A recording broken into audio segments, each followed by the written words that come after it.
Hello and welcome to the first video of this channel. Today I would like to discuss with you my favorite argument for God's existence.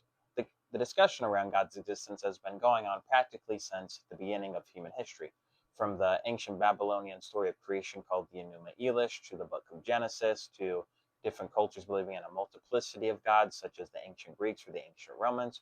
We've had the belief in one God, such as Judaism or Christianity. We've had a belief in a dual God with a fully good God and a fully evil God called Manichaeism and various other manifestations. We have also had the outright rejection of the existence of God, which we call atheism. My favorite argument for the existence of God is the argument from morality.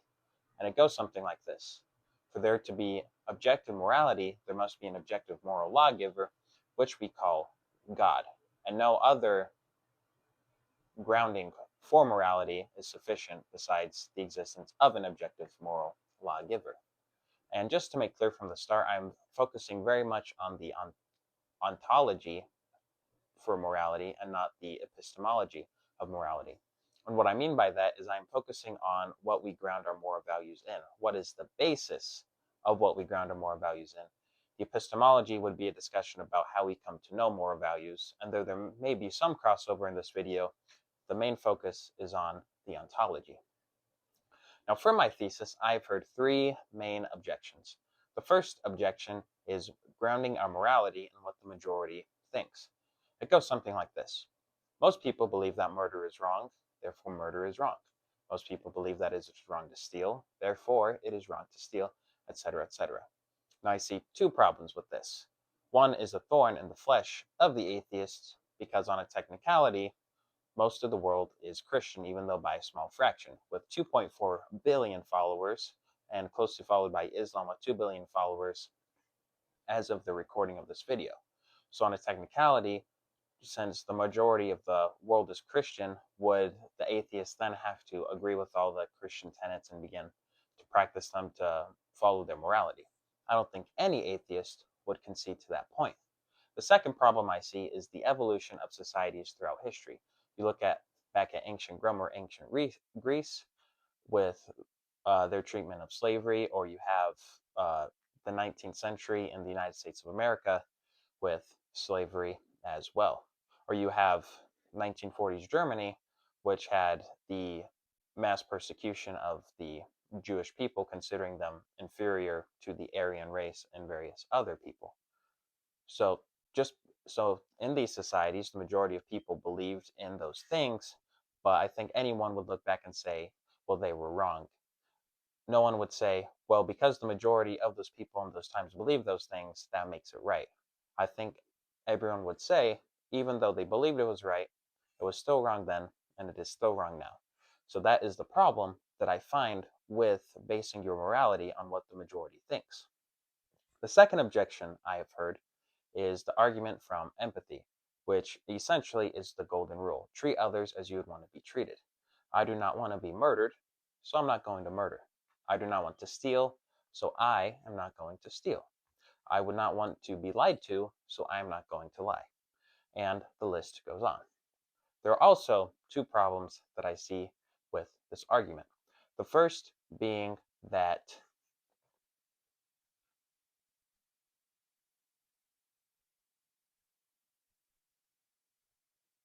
empathy is an emotion, and your emotions don't necessarily determine what reality is. So you may feel a certain way about certain things and how you view the world, but that's just playing on your emotions and doesn't necessarily follow that there is an objective truth to that.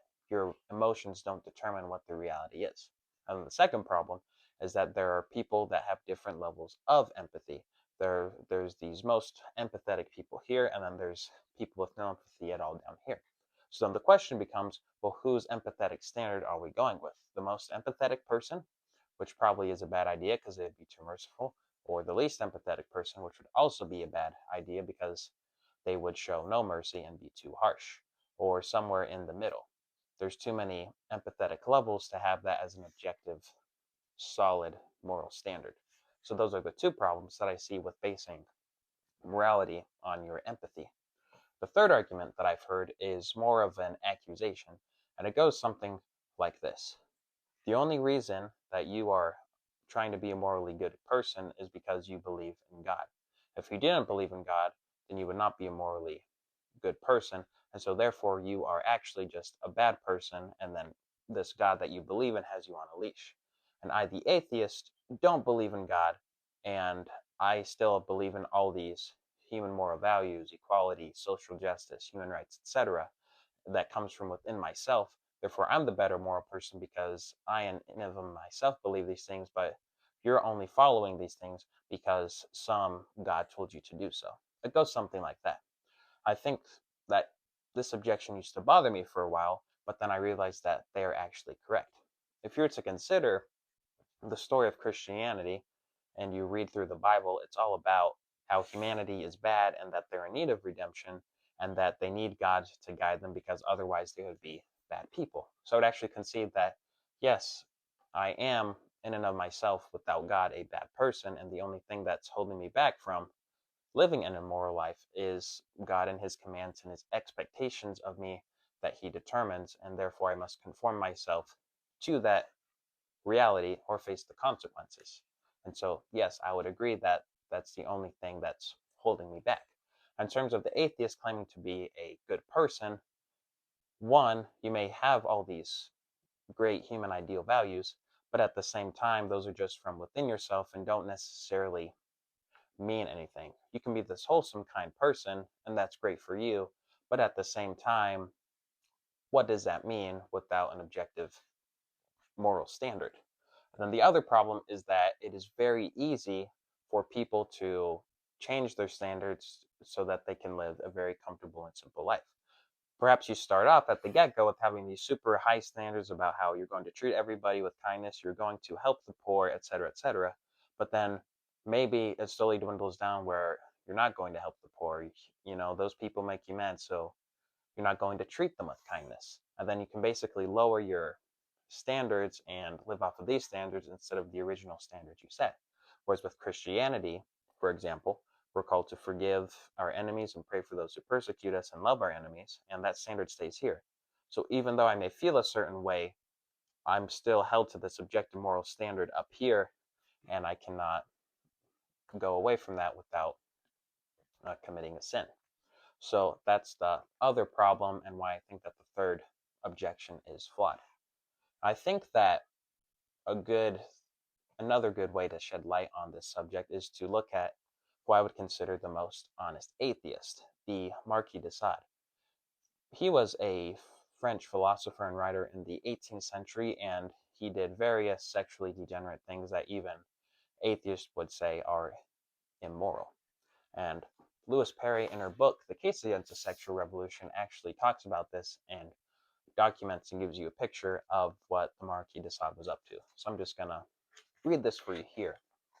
Quote, "As far as I can tell, all of these eminent defenders of Sade know full well what he got up to in real life. The fact that he imprisoned, raped, and tortured many prostituted women and servants, including several children. And these victims most certainly did not consent to what was done to them, and told the authorities just as much after they had escaped." End quote. So I have this sexually perverse, degenerate person who is doing all these terrible things because of his morality. He rejected the existence of God and drew the logical conclusion that he's basically free to do whatever he would like, and so that's what he did. Now, I think the atheist runs into a problem because you can't really have an objective moral standard without the existence of God. So you would essentially have to tell the Marquis de Sade, live and let live. That's how you live your life. I may not want to live my life that way. I'm going to live a more wholesome life, but you do you. That's what it would come down to. So we can't really condemn any villains like the Marquis de Sade in the atheistic worldview or justify our condemnations. And that is what I would say about that. I think a great way that sums up this whole thing is in Dostoevsky's book, The Brothers Karamazov. One of the Karamazov brothers says the following: "Without God, everything is permissible. If you do not have the existence of God, then everything becomes essentially meaningless, and you can live however you want. And I think that's the ultimate problem with God's existence, and why I like the moral argument so much, is because God's existence sets the standards of how I am to live my life. And those are all the thoughts that I have to share with you on this topic, and I really hope that you got some insight from it and that you enjoyed this video. I'd love to hear your objections in the comments, and I'd probably do a response video in the near future. So thank you for watching, and please like and subscribe and to help grow this channel.